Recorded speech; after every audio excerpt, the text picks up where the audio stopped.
இன்றைக்கி வீடியோவில் ரேஷன் பருப்பை வச்சு சூப்பரான ஒன் பாட் சாம்பார் சாதம் தாங்க பார்க்க போகிறோம்.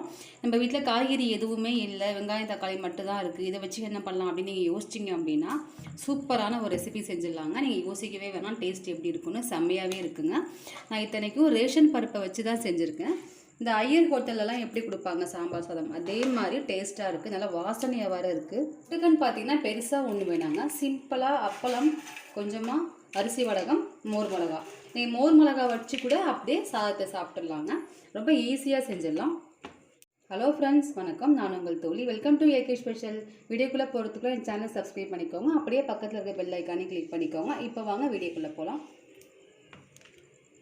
அதுக்கு ஃபஸ்ட்டு ஒரு கிளாஸ் சாப்பாட்டு அரிசி எடுத்துருக்கேன். நம்ம சாதம் வடிப்போம்லங்க, அந்த அரிசி தான் ஒரு கிளாஸ் எடுத்துருக்கேன். பாருங்கள், ரேஷன் பருப்பு. இப்போ நான் ரேஷன் பருப்பு தாங்க எடுத்திருக்கேன். இப்போ அரிசி எந்த கிளாஸில் எடுத்தோமோ அதே கிளாஸில் அதே சம பங்கு கரெக்டாக ஈக்குவலாக பருப்பு சேர்த்துக்கோங்க. நான் ரேஷன் பருப்பில் தான் வைக்க போகிறேன். இப்போ இந்த ஒரு கிளாஸ் பருப்பையும் அரிசியோடு சேர்த்துக்கிறேன். ரேஷன் பருப்பில் வைக்கிறோமே சாப்பாடு எப்படி இருக்கும் அப்படின்னு நீங்கள் நினைக்காதீங்க. நம்ம ஹோட்டலில் போய் சாப்பிட்டா அதே அளவுக்கு டேஸ்ட்டாக இருக்கும், அவ்வளோ சூப்பராக இருக்கும். நீங்கள் இதை செஞ்சு பார்த்தீங்க அப்படின்னா இனிமேல் நீங்கள் ரேஷன் பருப்பை யாரும் வேணான்னு சொல்ல மாட்டீங்க.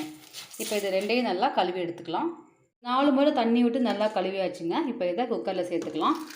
நான் வந்து ஒரு கிளாஸ் அரிசி ஒரு கிளாஸ் பருப்பு அப்படின்னா 2 கிளாஸ் மொத்தம் எடுத்திருக்கேன். அப்போ 2 கிளாஸ்க்கு நான் வந்து 6 கிளாஸ் தண்ணி ஊற்றுறேன்.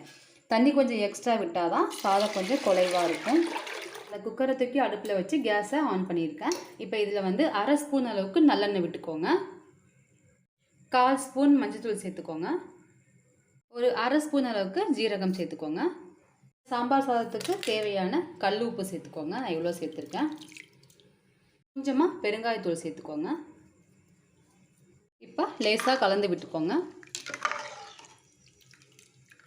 எல்லாம் கலந்ததுக்கப்புறமா குக்கர் மூடி போட்டு ஒரு 4லேருந்து 5 விசில் விட்டு எடுத்துக்கோங்க. அப்போ தான் சாதம் கொஞ்சம் குலைவாக இருக்கும். நான் நார்மலாக சாதம் வச்சேன் அப்படின்னா 3 விசில் வைப்பேங்க. நான் இப்போ சாம்பார் சாதம் கொஞ்சம் குலைவாக வேணுங்கிறதுனால 4லேருந்து 5 விசில் விட்டு இறக்க போகிறேன். இப்போ பாருங்கள், 5 விசில் விட்டு எடுத்திருக்கேன். சாதம் வந்து நல்லா குழஞ்சிட்டு லைட்டாக 2 முறை இப்படி கடைஞ்சி விட்டோம் அப்படின்னா சாதம் நல்லா குழஞ்சிரும். இது அப்படியே ஒரு பக்கம் இருக்கட்டும்.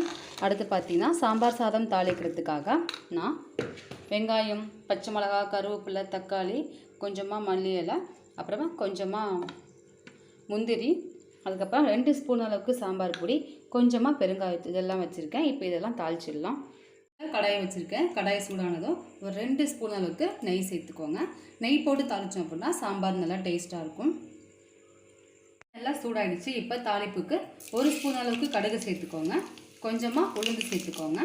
அதே 1 ஸ்பூன் அளவுக்கு ஜீரகம் சேர்த்துக்கோங்க. மிளகு சேர்க்கலாம், நீங்கள் வேணும் அப்படி விருப்பப்பட்டால் கொஞ்சமாக சேர்த்துக்கோங்க, முழு மிளகு. எல்லாமே நல்லா பொரிஞ்சிட்டு இப்போ வந்து கட் பண்ணி வச்சுருக்க வெங்காயம் சேர்த்துக்கலாம். வெங்காயம், கருவேப்பிலை, பச்சை மிளகாய் எல்லாம் சேர்த்துக்கிட்டோம். அதாவது கலந்து விட்டுக்கலாம். இதோட எடுத்து வச்சுருக்க முந்திரியும் சேர்த்துக்கலாம். முந்திரியை வெங்காயம் போடுறதுக்கு முன்னாடியே போடணும், நான் மறந்துட்டேங்க, இப்போ போட்டிருக்கேன். நீங்கள் வெங்காயம் போடுறதுக்கு முன்னாடியே முந்திரியை சேர்த்துக்கோங்க. இப்போ எல்லாத்தையும் நல்லா கலந்துக்கலாம். நல்லா வதங்கிட்டு இப்போ நான் கட் பண்ணி வச்சுருக்க தக்காளி சேர்த்துக்கிறேன். நான் 2 தக்காளி நல்லா பழமாக கட் பண்ணியிருக்கேன். நீங்களும் அதே மாதிரி போட்டுக்கோங்க. நீங்கள் வேணுங்க தக்காளி வேணுன்னா கொஞ்சம் கூட சேர்த்துக்கலாம், புளிப்பு டேஸ்ட்டுக்காக. எனக்கு இந்த அளவுக்கு போதும். இதையும் நல்லா கலந்துக்கலாம். நல்லா வதங்கிடுச்சு. இப்போ கொஞ்சமாக பெருங்காயத்தூள் சேர்த்துக்கோங்க. இதோட வெந்தயப்பொடி, வெந்தயத்தை நல்லா வறுத்து பொடி பண்ணி வச்சுருக்கேன். இதை வந்து நீ மேக்ஸிமம் எல்லா ஃபுட்டுக்குமே சேர்த்துக்கலாம். வெந்தயம் ரொம்ப நல்லதுங்க, அது வெயில் காலத்துக்கு வெந்தயம் ரொம்பவே நல்லது. நான் 1 ஸ்பூன் அளவுக்கு வெந்தயப்பொடி சேர்த்துக்கிறேன். கொஞ்சம் கூட சேர்த்துக்கிறேன், 1/4 ஸ்பூன். பாருங்கள், எண்ணெய் பிரிஞ்சு மசாலா நல்லா வந்துட்டு பாருங்கள். இங்கே பாருங்கள், இதோட கொஞ்சமாக ஒரு கிளாஸ் அளவுக்கு தண்ணி சேர்த்துக்கலாம். இந்த அளவுக்கு இருக்கட்டும். அப்போ தான் சாம்பார் சாதம் கொஞ்சம் தளன்னு இருக்கும். இப்போ நல்லா கலந்துக்கலாம். தண்ணி வந்து இந்த மசாலா தண்ணி ஒரு 2 மினிட்ஸ் நல்லா கொதிக்கட்டும். அது வரைக்கும் வெயிட் பண்ணலாம். இப்போ நல்லா கொதிச்சிட்ருக்கு பாருங்கள். இப்போ இதோட கட் பண்ணி வச்சுருக்க மல்லி இலையை சேர்த்துக்கலாம்.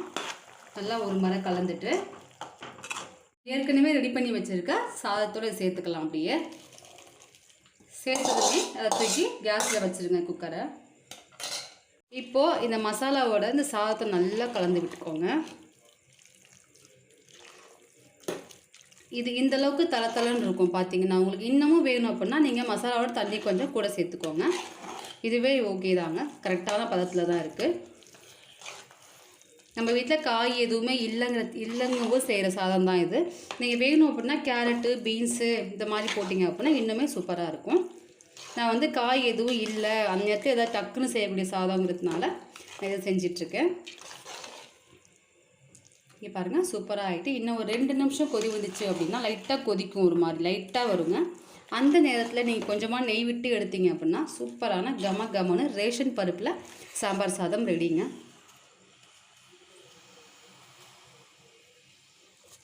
நான் ஏற்கனவே ரேஷன் அரிசியை வச்சு எப்படி இட்லி செய்கிறது, சாஃப்டான இட்லி எப்படி செய்யலான்னு வீடியோ போட்டிருந்தேன். அது கிட்டத்தட்ட 20K வரைக்கும் போயிருக்குங்க. ரொம்ப சந்தோஷமாக இருக்குது.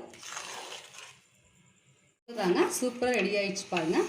ஒரு 2 மினிட்ஸ் ஆகிட்டு இப்போ ஃபைனல் டச்சாக பார்த்தீங்கன்னா இன்னும் ஒரு 2 ஸ்பூன் அளவுக்கு நெய் சேர்த்துக்கோங்க. நெய்யோட வாசனை நல்லா கமன்னு இருக்கும். அவ்வளோதாங்க. இப்போ சூப்பராக பரிமாறலாம். இதுக்கு தொட்டுக்கன்னு பெருசாக எதுவும் வேண்டாங்க.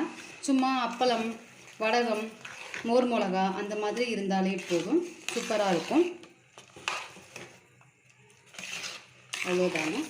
ரொம்ப சிம்பிளான ரேஷன் பருப்பு சூப்பராக சாம்பார் சாதம் செஞ்சாச்சு. நீங்களும் இதை உங்கள் வீட்டில் ட்ரை பண்ணி பாருங்கள்.